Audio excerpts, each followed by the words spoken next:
जय हिंद फ्रेंड्स। आज की इस वीडियो में हम आपकी जो चौथी पोयम है उसका हिंदी में अर्थ समझने वाले हैं। चाइल्डहुड जिसका नाम है यानी कि बचपन, मार्कस नेथन ये इसके लेखक हैं जो आपके नॉर्वे के रहने वाले हैं। नॉर्वे इनकी नेशनलिटी है, इनकी पहचान है।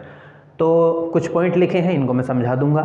तो मार्कस नेथन ने जिन्होंने ये कहानी लिखी, कविता लिखी चाइल्डहुड जिसका नाम है, इस कहानी में ये बताने की कोशिश कर रहे हैं कि हम अपनी तरफ कैसे देखें, हम अपनी तरफ कैसे मुड़ें, मेरा अपना भी कोई अस्तित्व है या नहीं है, या हमारे बड़े होते होते जो हमारी मुस्कान है, जो हमारे चेहरे की मुस्कुराहट है, वो कब गायब हो जाती है या कब वो लापता हो जाती है। क्योंकि हम सब मुस्कुराते तो हैं लेकिन हम सब झूठा मुस्कुराते हैं। वो जो बच्चे जैसी मुस्कान होती है वो बचपन में ही रहती है और फिर गायब हो जाती है। तो कवि इस प्रश्न के साथ ही इस कविता की शुरुआत करते हैं कि आखिर वो मुस्कान कहाँ चली गई और कब चली गई, और उनके कुछ पॉइंट वो गिनाते हैं कि शायद ये वो वक्त था जब मेरी मुस्कान चली गई है, जब मेरा बचपन चला गया। क्योंकि उन्होंने चाइल्डहुड नाम दिया है तो आप ऐसा बोल सकते हैं कि मेरा बचपन खो गया। तो फिर वो बताते हैं कि वो कहाँ खो गया। तो सबसे पहले वो कहते हैं कि क्या ये वो वक्त था जब मेरा बचपन चला गया, कि जब मैं 11 साल का था, कि जब मैं 11 साल का था तो शायद तभी ये वो वक्त था जब मेरे मुस्कान और मेरा बचपन मुझसे छूट गया।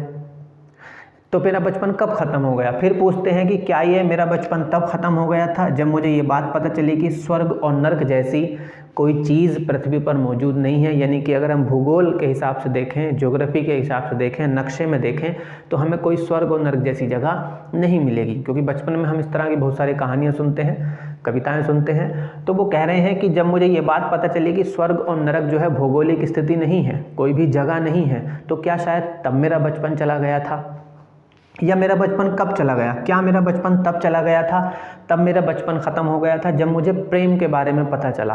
प्रेम के बारे में जब मैंने देखा कि बड़े लोग प्रेम की बातें तो करते हैं, बहुत सारे उपदेश भी देते हैं, मगर वे खुद एक दूसरे से प्रेम से व्यवहार नहीं करते। वो सिर्फ उपदेश देते हैं मगर प्रेम को कभी भी स्पष्ट नहीं करते। दूसरों से लड़ाई झगड़ा करते हैं, मनमुटाव रखते हैं, मगर बातें प्रेम की करते हैं। तो जब मैं ये समझने लगा था क्या तब मेरा बचपन खो गया था। तो आखिर मेरा बचपन कब खो गया था। वो फिर कहते हैं कि क्या मेरा बचपन तब खो गया था जब मुझे ये बात पता चली कि मेरा अपना भी खुद का एक दिमाग है, मेरे अपने भी खुद के थॉट्स हैं, खुद के विचार हैं, और जिन विचारों पर चलकर मैं अपना जीवन जी सकता हूँ। मुझे किसी की ज़रूरत नहीं है, या मुझे किसी का कहना मानने की ज़रूरत नहीं है। कहना मानने से मतलब कि मैं किसी के बताए हुए रास्तों पर चलूँ, या जो सब कर रहे हैं मैं भी वही करता रहूँ।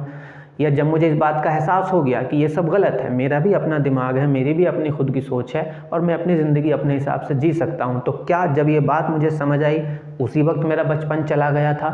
तो इस तरह के 4 पॉइंट वो बताते हैं कि क्या मेरा बचपन इस तरह से चला गया था। या फिर वो लास्ट में कहते हैं, क्योंकि अभी तक उन्हें जवाब नहीं मिला कि मेरा बचपन कहाँ चला गया, तो फिर वो कहते हैं कि शायद मेरा बचपन एक अज्ञात जगह, यानी कि एक फॉरगॉटन प्लेस, एक ऐसी जगह जिसको मैं नहीं जानता हूँ, शायद उसमें चला गया। फिर वो उसका एक नाम देते हैं कि शिशु की मुस्कान। शिशु की मुस्कान, वो बच्चा जो छोटा सा होता है, नवजात बच्चा, उसके चेहरे में जाके छुप गया है, उसकी मुस्कान में जाके मेरा बचपन छुप गया है। यहाँ पर वो बताते हैं, यानी कि जहाँ से कहानी की वो शुरुआत करते हैं फिर वहीं पर कहानी ले जाते हैं कि शायद मेरा बचपन उस मुस्कान में ही जाके छुप गया है और अब मैं उसको ढूंढ नहीं सकता। यानी कि क्वेश्चन मार्क के साथ ही ये पोयम शुरू होती है और क्वेश्चन मार्क के साथ ही ये पोयम ख़त्म हो जाती है।